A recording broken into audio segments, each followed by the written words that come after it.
Hey YouTube, Mah-Dry-Bread here. Before I get into what's probably going to be a very long rambly video, I know that audience retention has taught me that most, 80% of people click off the video within 30 seconds, so I'm going to give you the really fast recap so you can decide whether or not you actually want to watch this video or not. In this entire video, I'm going to be talking mostly about my current living situation, how it's really bad, and basically just keep you guys up to date and that kind of thing. This will affect you no matter what you watch on my channel, whether it be just Payday 2 101, just the Let's Plays, or, like most of you, just the creepypasta readings. This will affect you in some way, shape, or form. So, if you want to watch this video, then go ahead and watch this video, and if you're not interested in hearing the full version of it, then I guess don't watch the video. I can't really recap this into a quick little thing, either than by saying this channel may have a hiatus for an indefinite amount of time, some unknown time in the future, whether that be next week or in a year. I have no idea. I will now go into detail on this entire situation of how my life has been for basically the last year and a half. So, I have no idea how long this will take. I have no kind of script or even cliff notes in front of me because it's just my life situation. I should probably remember it pretty well. And I'm just going to sit back and ramble and probably not edit any of this. So, other than putting a tasteful fade in the beginning and end. Alright, I've talked about this in super brief a bunch of times on the streams and stuff, because, you know, the streams are like the most casual kind of thing I do. They're the most jokey, non-professional, talk about personal life kind of things. And the vlogs. So for anyone who watches that, or those, you might already know some of this stuff. Basically, where should I start? Hi, I'm Mah-Dry. I'm Mah-Dry-Bread. Mah-Dry is my real name, which is public information. I don't care if you know. I live in Hamilton, Ontario, Canada, and I am 22. I live in a pretty good house, actually. Well, it's super old and it's got bug and rodent problems, but it's a big house. It was very cheap, actually. I live in this house with my mother. We are both disabled, with me having, I was born with cerebral palsy. It has mostly physically handicapped me, but mentally a bit in that I can't picture things, so I can't drive because I can't do directions, it just has to be muscle memory. And also, the reason I say we're both disabled, despite her not being born with like cerebral palsy or anything, is we both were diagnosed recently with Ehlers-Danlos, maybe 2 years ago now? Ehlers-Danlos syndrome? That one's another one of those things that's a real mixed bag of stuff, just like cerebral palsy. Although cerebral palsy is probably as mixed bag as it gets, because it's being born with brain damage. I mean, really anything could be wrong when it's your brain. I just got off lucky that I'm still intellectually, I would say mostly unimpaired. I can still articulate properly. I think that's what matters. Mom's has gone pretty bad. She also had some pretty big surgeries in her life, so she can't work anymore, so she is unemployed. And my job is, of course, my YouTube channel, which gets very little money. We afford this house we used to afford this house off my father, who works. He owns his own business where he restores buildings. He restores, like, old heritage buildings, which there's lots of in Canada. And, yeah, he's really good at that. Problem being, he's always been really off and on abusive to us for my entire life, and of course through Mum's relationship with him. Because he has severe mental issues, he's been instituted multiple times. He is bipolar 1, he has manic depression, and he's currently off his meds. He walked out on us and stopped living with us, I would say about a year and a half ago now, maybe a little bit more. Or a little bit less. I don't know, within like a 3-month range of a year and a half ago. He hasn't lived with us. He still lives in the same city, although we have almost no contact with him, because we had contact with him for like a year after he left, and just every time we'd see him, he would be aggressive and awful and stuff, and didn't want to work anything out. He's supposed to be paying us like support and everything, but most of the time he doesn't. He'll intentionally withhold large amounts. He'll say that he's working constantly because he makes his own hours, but we have proof he doesn't. I mean, he doesn't understand social media and stuff, so he'll post stuff on Facebook of like him going out drinking and stuff and claim he's working. He doesn't understand that we can see that. And his psychologist, psychiatrist, I always get the two mixed up. The one that deals with the medicine of the brain. He's got a really prolific one that he's with that he just ditches appointments for. And he's not taking his medication. And doctor's orders, he's not allowed to drink alcohol. He used to be highly, highly addicted to it. And it clashes with his medication and his problems and everything. And it causes him brain damage having alcohol, so he's just killing himself. We're not getting support from him, almost ever. And basically we're living on the support from my mom's mom and my mom's brother, because they're basically the only family that we have on our side of the family. All of the family on my father's side of the family, mental illness runs really rampant in their side of the family. And although a lot of the immediate family on their side isn't mentally ill, because of having so many people mentally ill around them, and they're kind of old school in their mentality, they kind of want to brush it under the rug that there's anything wrong with a lot of members of their family. They're really denying what's wrong, despite many of them being institutionalized multiple times for their mental disorders that are highly diagnosed. So they just kind of enable them. And because of that, they've pushed us away and they won't talk to us anymore. So that sucks. So we're in this really bad financial problem where we're being supported by my uncle, who lives in Hong Kong, and my grandmother, who is retired, and she lived most of her life in poverty. She's just doing what little she can to try and support us, because our very close family to us on the mother's side does actually, take care of us and make sure that we're doing okay, despite them not being in great living conditions either. Well, I guess my uncle is actually living he's living comfortably for sure.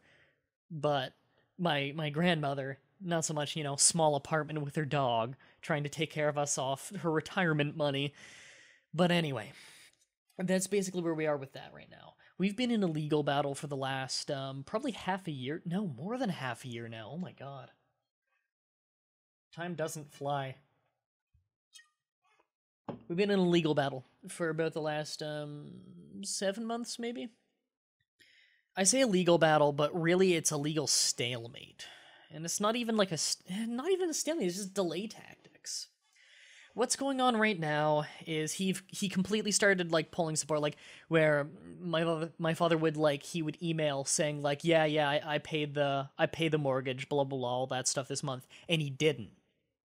Got to the point where we've been getting called by debt collectors every single day for like a year and a half, because before he left and when my mom was in charge of the money, we were never behind on bills. Our credit rating was amazing.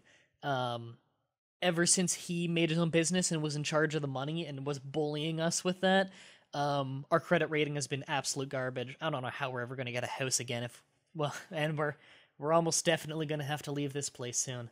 I'll get into that later. I'm just trying to think of where to continue. Basically what's happened with this legal battle kind of thing is we're trying to legally force him to actually give us the payments that he's legally obligated to give us, having left us like that, and we need support. There's child support for me, both because I'm disabled and because he's never paid for post-secondary education for me. I'm just forced to work from my own home. And for my mom, who's, of course, too disabled to work, and she's just at home now. She used to work when she could, but it's doctor's orders. She cannot work anymore. So we're trying to get that. So what's happened now is because he has money to pay for his own living and enough to pay for us, but he chooses not to pay for us 9 times out of 10. Every once in a while, he'll send little token amounts to try and make it look to the court like he's paying us, but they're not really buying into it. What's going on right now? So we have a defense attorney that is graciously paid for basically entirely by my uncle, and a women's shelter who's helping us. My dad has his own attorney, who is an absolute scumbag, and either he has lied to us multiple times, and we've called him out on it, or my father has lied to him, so he had the wrong information. Either way, their lawyer seems like a scumbag, and ours has been incredibly helpful. Well, considering she's a contact for a women's shelter, you could imagine that our defense attorney actually gives a shit about people's well-being. Basically, we're in a court case that we can't lose. And it's weird that that's actually such a bad thing for us, but I'll explain it in detail. We're in a court case that we can't lose. Once we get to court, it's going to immediately be brought up of my father's horrible, rampant criminal record and mental illness, how many times he was institutionalized, and how everything he's doing right now is directly against doctor's orders, as well as obviously being done intentionally just to hurt us. That he's clearly making the money he needs to take care of us, because we've proven that. However, the money thing is a big problem, because in the meantime, the court has ordered him to pay the mortgage on the house as of a couple of months ago, because we were in foreclosure. What that means, if anyone doesn't know, we were put into foreclosure and we weren't even told. The bank wouldn't contact us anymore for some reason. They've started to only contact him, and we don't know why. We have zero control over our own livelihoods because of this, because it's a joint account that my mother has been locked out of.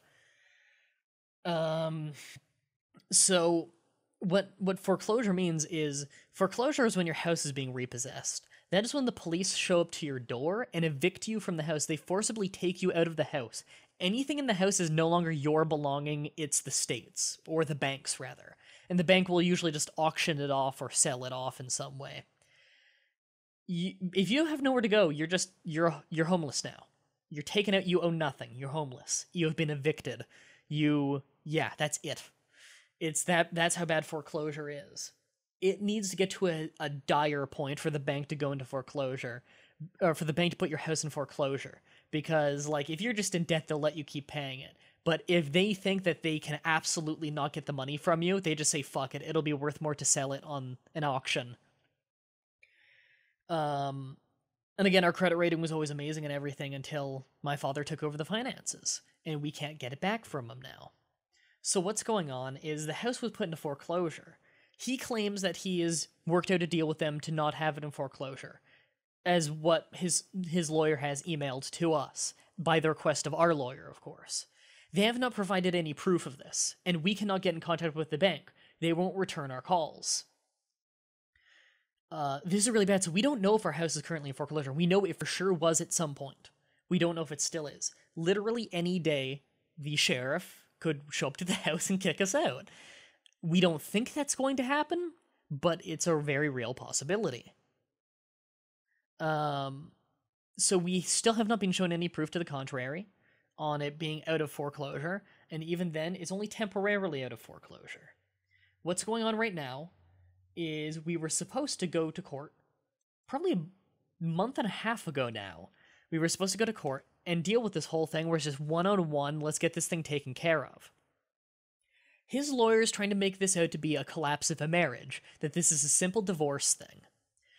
Our lawyer is making it out to be what it is, which is he is highly mentally unstable. He walked out on us, and he is intentionally, despite having the money, not paying support to us because he gets really horrible and vindictive when he gets like this. He is incredibly mentally unwell.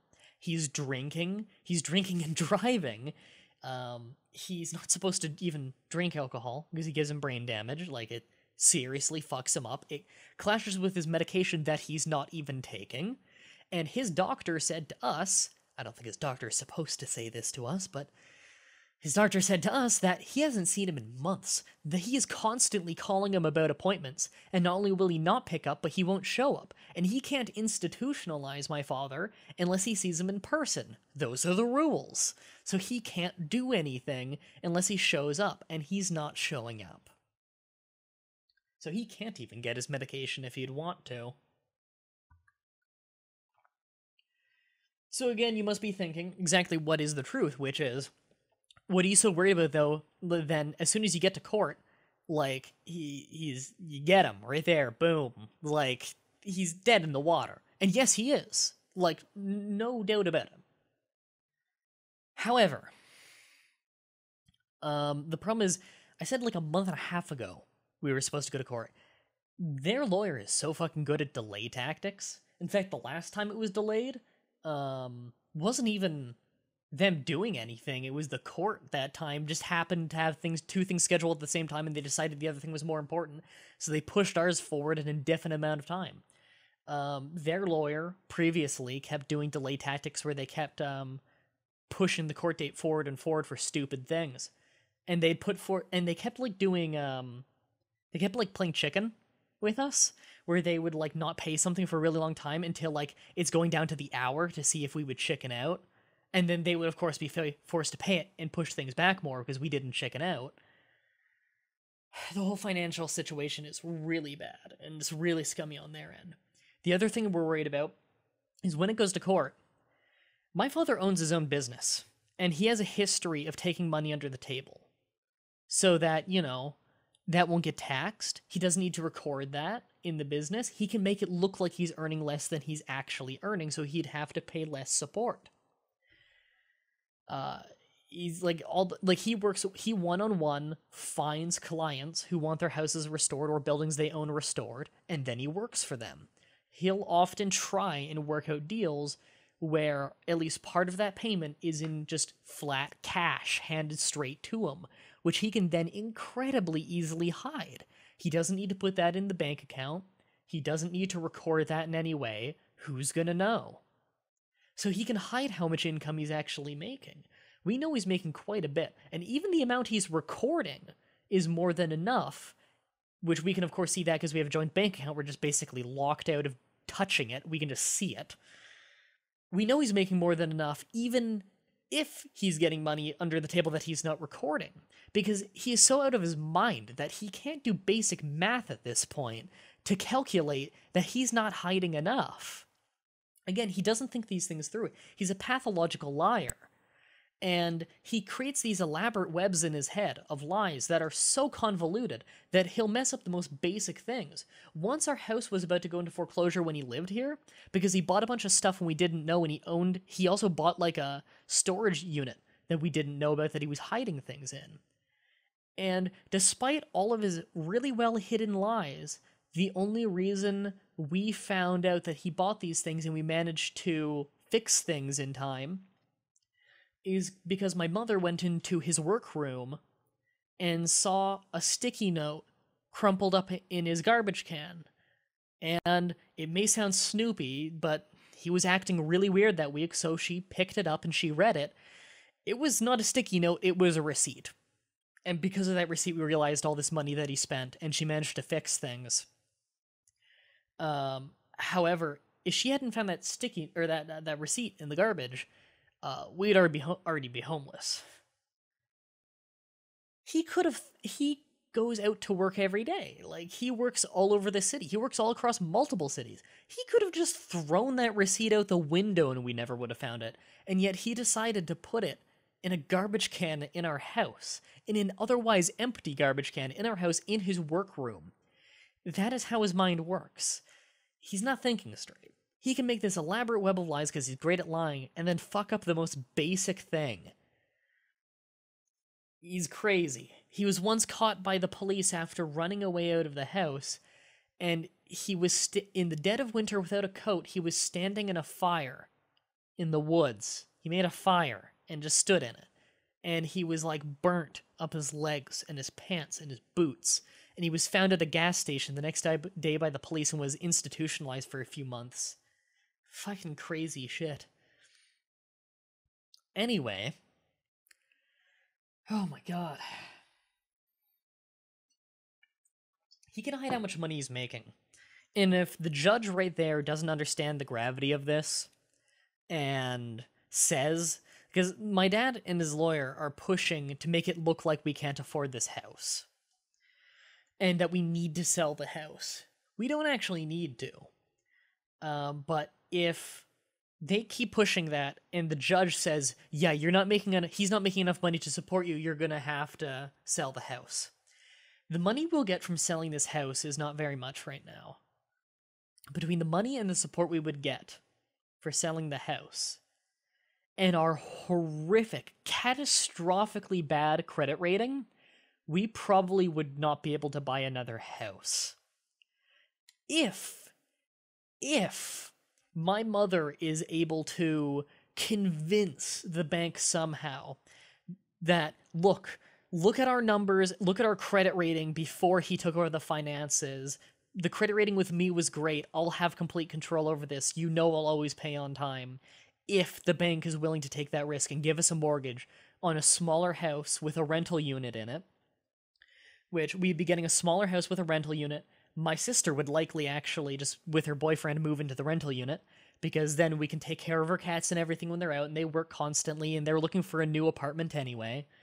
Or if they move out, then I might even take the rental unit, and I'll just pay my mom rent, once I make enough money, of course, and I'll have my own little living space outside of just the house, where I have a little bit more privacy and can do my work at any hour of the day, which is nice because I often have to stop recording. Like, I'm awake till 3 a.m., but I can't record till 3 a.m. I can just edit, which slows down production because I don't want to wake up my mother. We've got a good relationship. I don't want to wake up my mother and ruin her night. But we get a smaller house with a rental unit if we can get that mortgage. Money's really, really tight right now. I'm getting a stomach ulcer, we think it is. I haven't seen my doctor yet because I'm in the middle of getting a new doctor because my old doctor was garbage. I might have a stomach ulcer. We're having troubles feeding ourselves at this point. It's getting really dire. And when you have a stomach ulcer, you need a lot more food, actually, because you're absorbing less nutrients. I feel hungry more often.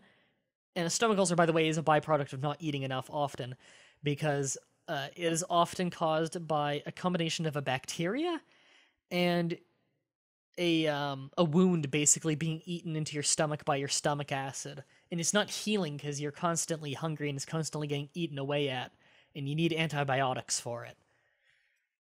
Oh god, it's the worst. My stomach has been growling constantly for a month, because I think that's around when I've developed whatever's wrong with my stomach. I've either got a stomach ulcer or some kind of virus. I don't have antibiotics. We can barely afford our own medication for my mother. I'm not on any kind of medication, but my mother has lots of, like, pain suppressors and stuff that she needs, and stuff to keep her joints functioning properly that we simply can't afford. So money's obviously a really big problem right now. And like I've said many times, I make less than half of minimum wage off my YouTube channel. A lot of people use ad block. My channel gets way less views than I have subscribers. Like, less than 3% of people watch most of my videos. I've got 16,500 subscribers at the time of recording this, and about 200 people watch my Let's Play videos on the day they come out. That's worth nothing. It's less than $1. I work full-time for less than half of minimum wage. It's crazy. Food's expensive, rent's expensive, all this stuff's expensive. So money's a huge, huge problem. And even if we get money from selling this house and everything, then brings up the question of, if we can't get another house, or even if we can't get another house, what do we do in the meantime? Are we just homeless? Like, where are we going to put our stuff? Well, my uncle, he purchased an apartment in Toronto, which is not too far from Hamilton, where I live. It's a one-room apartment with a small bathroom attached to it, and a small balcony.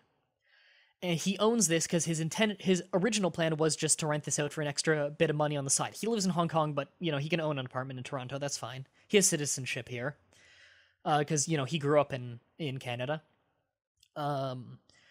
So he purchased that. He hadn't started renting it out yet, and he's like, okay, well, if you guys need a place to live, you go to my apartment in Toronto and you can live there.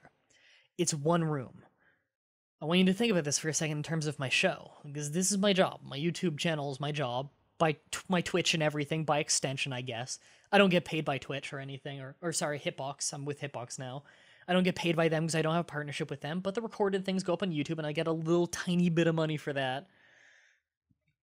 God, I've got so many digestive problems now. I can't breathe through my nose half the days, too, because my sinuses are so bad. It makes it really hard to do voiceovers when you can't breathe while you talk. So I need to breathe through my mouth like that constantly. It's difficult when you're trying to do a voiceover. Flub lines constantly. Sorry, I'm going off track. It's because I just finished recording this week's creepypasta. So he's gonna rent a storage unit that we would put most of our belongings in, and what little we can fit in that one room we're gonna bring in. One of the few things we're gonna have in that room, we're probably just gonna sleep on the floor in sleeping bags or something, or on like a futon or something, or a rollout mattress. So it's gonna be 2 people living in one room, one small room. I'm gonna have my desk. I'm gonna have my monitors, my computer, my keyboard, my soundboard, my microphone, all my recording stuff, my headset, and probably like a small bed and like a futon for me. So it's 2 people and 3 cats living in this tiny room. We're both disabled. I basically never leave the house. I almost never leave the house. I can, but I almost never do, because I have no point in it, and I would need to walk anywhere, and I can't walk for very long before my knees give out. I can't drive. I don't have a car anyway. Stuff like that, so I basically don't leave the house. My mom leaves the house for like her weekly doctor appointments and her injections in her shoulders for Ehlers-Danlos, make sure her joints are doing okay, stuff like that. She goes out for that. She goes out when she has to. She goes out for groceries. She doesn't go out a ton, but in Toronto, she has a lot of friends living around there, so she's going to probably go see them and try and relax, because she has serious problems with stress. She could use the relaxation, help keep her thinking straight, and help keep her feeling healthier. Even when she is out, so not only I'm not able to work when she's home, I wouldn't be able to work when she's home in that apartment, because it's one tiny apartment. I can't have another person in the room when I'm recording. That's background noise. It's really, really bad. I can't do that. It would not work. The quality of the content would go to shit, and that would be on my channel forever, just this shit content. And people are going to have their first impression finding me through shit content. I refuse to do that. And even if I could do that, it would only just sink my channel in the long run. My channel's already pretty much sunk. I'm trying to just bail out the water and get it running again, because over the course of the last 2 months, my average net growth of like how many more subscribers I get per month went from 1,100 to 600. I don't know how it tanked so hard. I guess part of it's people going back to school, but it has not recovered yet, and it's really fucking bad. Because this is my job, and it's growing at half the speed. Anyway, not even when she's out, I have 3 cats in the room. They're going to be constantly fighting and meowing for attention and just being loud. I cannot record. The most I will be able to do when I live in that apartment is maybe stream. Because if the streams have background noise and stuff, as long as it's tolerable background noise, I don't care as much. If my mother is out and the cats are just being a little loud, I'll do a stream, but that's it. That means when I live in that apartment, and it's going to happen at some point, unless by some miracle we get a house early enough, or we don't lose this house through having a lot more money.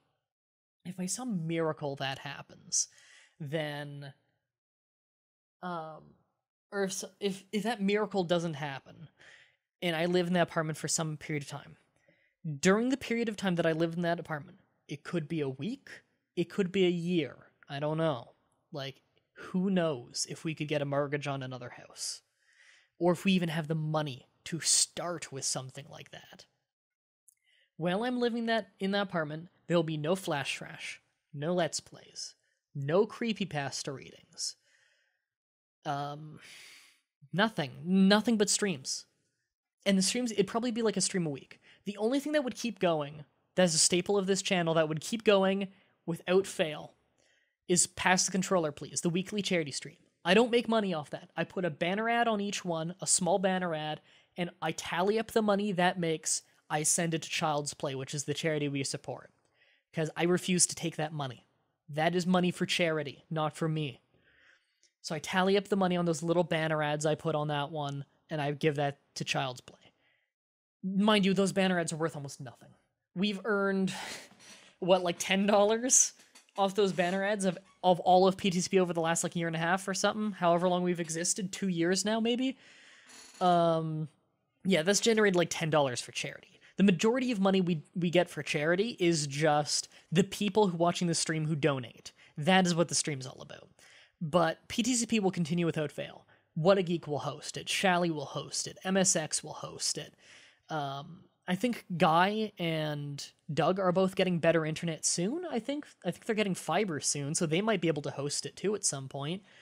Um, but yeah, like the other members of PTCP, they'll continue doing it even if I'm not there. Yeah, I'm like the de facto leader of it. I'm usually spurring conversation of figuring out what game to do, and I take care of the uploads on my channel, and I take care of the I wrote the description, I programmed it and breakdown, which is easy to learn.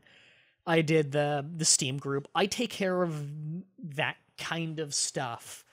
But at the same time, like when it comes down to the most important part of the show itself, all of those guys, they know how to run it, they often run it, they know exactly what they're doing, they're just as good at it as I am.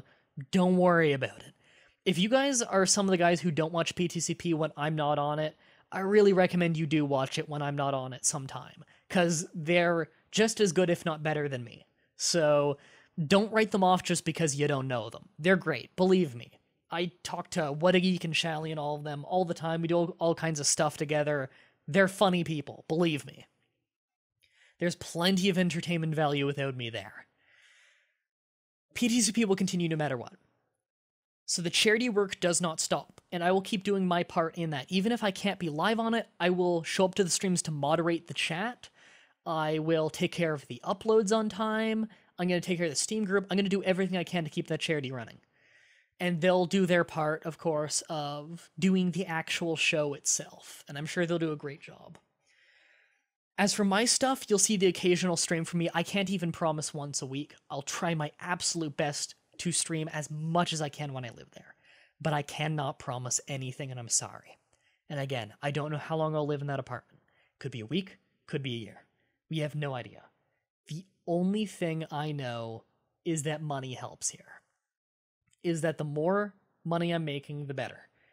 Because if I'm making enough money that I could pay rent or something, then maybe we could figure something out of getting into a bigger apartment or something, even if it's just temporarily between my money and my fiance Fatima's money. We might be able to do something and bring my mom along, help support her too, because I'm not leaving my mom in the dust. There might be able to be something I can do. So, I'm not e-begging or anything. There is an actual emergency here, and this is my job regardless. My Patreon page is where you can volunteer to donate to me on a monthly basis, and you get rewards in return. Rewards like being whitelisted on my Minecraft server for whenever I put it in whitelist mode. Usually it's not, sometimes it is. Things like getting shoutouts on my channel, which I'll still be able to do, the shoutouts on my channel, just because it's a short little video, but hope you don't mind having cats in the background of your shoutout video, I'm sorry. If you don't like your shoutout video, then as soon as I'm in a better living condition, I can redo it. Seriously, don't feel bad for asking for that. I don't blame you. It's no problem at all if that comes up. What else? It's a shitty situation. I have no idea how much longer I'm going to be living in this house. It could be next week that we're leaving. We're packing up to leave. It could be after the winter. I think it'll be in less than a year. I'm almost for sure less than a year before we move out of here. And I don't know if that'll be through an eviction or through just having to sell. If it's through eviction, if it gets really bad, it's through eviction, the show is over for an indefinite amount of time. My recording desk here, like, not counting the desk itself, that'd be silly. Counting the monitors, the mouse, the keyboard, everything I've built into my computer. I built my computer, my soundboard, my microphone. Just between the soundboard and the microphone is $1,100 or so after tax. Like, this entire recording setup is about $6,000. Like, I spent all of my money I made on this job for a long time on this recording setup, and even then, I still need to upgrade some things. And that's not counting recording setup, counting my consoles. I also bought consoles specifically to stream them. I bought a PS3 specifically to get the new wrestling games on it so I could stream it. And I'm going to be buying a PS4 if I have enough money, specifically for the new WWE game, to show that game off to you guys. And because I do want to play it. Like, I'm not going to pretend that's entirely for the YouTube channel. that game looks fucking awesome. However, I do understand my priorities, and I'm not going to drop that much money on that thing if the top priority is food. If we can't pay for our food that month, that money's going for food. If we can't pay our rent that month, that money's going towards rent. Stuff like that. Or, not rent, mortgage. So, don't get me wrong, I'm not pissing away the money. I'm just trying to reinvest as much of the money as I can back into the job. Because if I hadn't done that earlier in this channel, the channel wouldn't be as big as it is right now. The reason the majority of people watch me right now is because of this very good audio quality in my voiceovers in my creepypasta. The audio quality's only gotten better and better. If you're not familiar with the Electro Voice RE20, which is my microphone, this is what Total Biscuit uses. This is the golden standard of podcasting, is what I use. And I also do audio editing to it after, just a little bit. I remove the white noise. You don't really hear it in videos that have music, but if it's just a voiceover, you sometimes hear the white noise. In fact, there's a little bit more white noise than usual going on right now, because I have a fan turned on over there that the microphone picks up a tiny bit of. I've removed that from this video for you. Okay. Is there anything else I need to say? So there's my Patreon page if you want to donate. You get rewards for it for donating. It's a monthly donation. If there's any given month where you don't want to donate or you don't have the money to donate, you can opt out of it. Just that, you can opt out of that one payment, or you can cancel at any time. You can decide to pay less at any time. You can decide to pay more at any time. You will never get fucked over using Patreon. I can promise you that. This is not some scummy lock-in thing where you're put in debt to me. This is simply a site where you can donate to people who make things online. It's for content creators. I make content. If you want to help, do that. That's the best way to do it. If you just want to give a one-time donation, then at the bottom of all my descriptions, I have a tip jar. You can send a one-time tip through that. I prefer if you do it on Patreon, but I have no objections if you want to use the tip jar. What else do I have to say? Yeah. I'll keep you guys up to date, as I always do. If you watch this whole if you watch this whole video, Chewbacca, work the word Chewbacca into your comments in some way, shape, or form, just like with that really old video I did like a year and a half ago talking about my life situation. I guess this is kind of a follow-up to that. So yeah, if you watch this far in, then say Chewbacca in your comment. You can either work it in cleverly, or you can just say the word Chewbacca somewhere in your comment, just to let me know that you watched this far. And I do read all the comments, because, once again, I still have not turned off the email for every comment thing, despite getting 1,500 comments a month. Yeah, so I'm going to be reading all your comments. I'm interested to hear back from all you people. My Patreon is linked in the description. My tip jar is linked in the description. And even if you want to just if you want to generate me a very small amount of money while just buying a video game, I have a G2A, I think it's called. It's this weird website that finds online deals on video games, and you can purchase it. And if you use my referral link for it, then they out of pocket, you pay nothing extra. The website for bringing your traffic in will pay me a very small amount of your purchase. Same thing Amazon does, where people, if you direct someone to buying a thing on Amazon, Amazon will pay you a little bit of money for, convincing a person to buy something, basically, or referring them to it. You got them to buy that thing. So if you want to buy some video games at a discount, check out that link. It's also in the description. A few people have already started doing that, and I've actually had a few people message me and be really happy. They're like, I just got this AAA game like $20 cheaper than on Steam, and you made some money off it. That's awesome. Like, I made like $1 off that. Like, yeah, it's only $1, but I just got $1 for giving someone else a discount. That's awesome.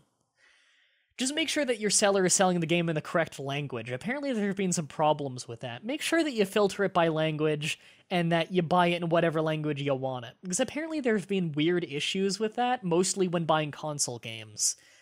So just keep an eye out for that. I don't want anyone to get fucked over. I guess that's it. Alright, I hope you guys watched to the end. I hope you guys have gotten some valuable insight. Donate if you can and you want to. Don't feel like you have to. Just, if you want to, really, if you can't afford to donate, then just, when you watch my videos, turn off ad block. That's all I ask. And if you want to use ad block, and I don't blame you for using ad block, it's a great program. I use ad block on websites I don't want to support. I just turn it off for YouTube. There's actually ad block on Chrome. I don't know about on Firefox, but on Chrome, it actually has a thing where you can type in websites that it'll automatically turn off for. Just have it turn off for YouTube. What was I going to say? Right. And if you want to use ad block, consider donating, like pledging just $1 on Patreon a month. $1 a month is way more money than you would generate, even if you would need to watch like 3,000 of my videos fully and watch all the advertisements in a month for you to generate $1 a month for me by views. If you want to have ad block on my channel, but you still want to support me, just pledge $1 on Patreon, and you're making me more money than you would have been making me by turning off ad block.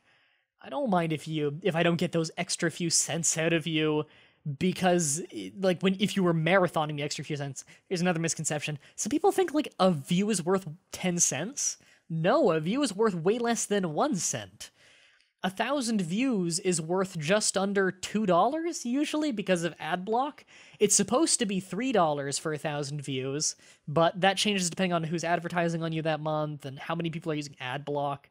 So it's always way less than that, but could you imagine if a view was worth 10 cents? How fucking... I would be so wealthy right now. Oh my god. So many people on YouTube would be rich. Filthy rich. No, God, I wish.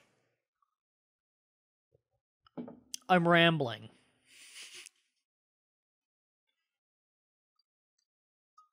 I'm drinking Earl Grey tea and tap water. They're actually really good together. The tea makes me thirsty, but I love the taste, and it's good for you. So I drink water to keep myself from getting thirsty. I drink way too much water. Right, so if you want to use adblock on my channel, consider donating $1 on Patreon. Or more if you want to get the rewards. There's a $1 reward. Yeah, there's a $1 reward of just being on the Hall of Fame. Everyone who donates gets on the Hall of Fame. Which is on the forum and on the Minecraft server. You'll be right, your name in the Hall of Fame will be right in the spawn zone too. So it's one of the only areas that can't be griefed. Although we're very good about getting rid of griefers on the server. It's a vanilla Minecraft server paid for by the donations actually. With no plugins or anything, totally vanilla, everyone earns what they get, no console command shenanigans, and whenever there's like a bad griefing run where stuff gets burnt down, all I do is I message my server host. I was like, hey, can you roll back my server to how it was yesterday? And they're like, yeah, sure. And give it an hour, there you go. Server's back to how it was yesterday, no damage was done, and I've banned the griefer. Plus, that only happens once like every 2 months. We have a bad griefing, I roll it back to yesterday, griefer's banned, no problem. So yeah, if you want to check out the Minecraft server, the link to my forum post that has all the rules and information and the IP, that's in the description as well if you want to join in the Minecraft server and play some Minecraft with me. Even if it says I'm not online, I'm often at least reading the chat. I do have a tab open on my browser that lets me read the chat when I'm not online, and I can type and talk to you guys. So, yeah, even if it looks like the server's empty, pop in, have some fun. People will join in. Yeah, if you want to donate, donate. If you don't want to donate, don't donate. But regardless, thank you for watching this whole thing, and thank you for your time. I appreciate it. And no matter what happens, as long as one day I end up with a strong computer again and a good internet service, even if I end up getting evicted, at some point in time, if this channel goes on a hiatus, it will come back. And it will be on this channel. It's not going to be hidden somewhere. So even if it goes on hiatus, don't unsubscribe. I'm coming back eventually. Thank you for your time. Thank you so much for watching. And until next time, have a nice day.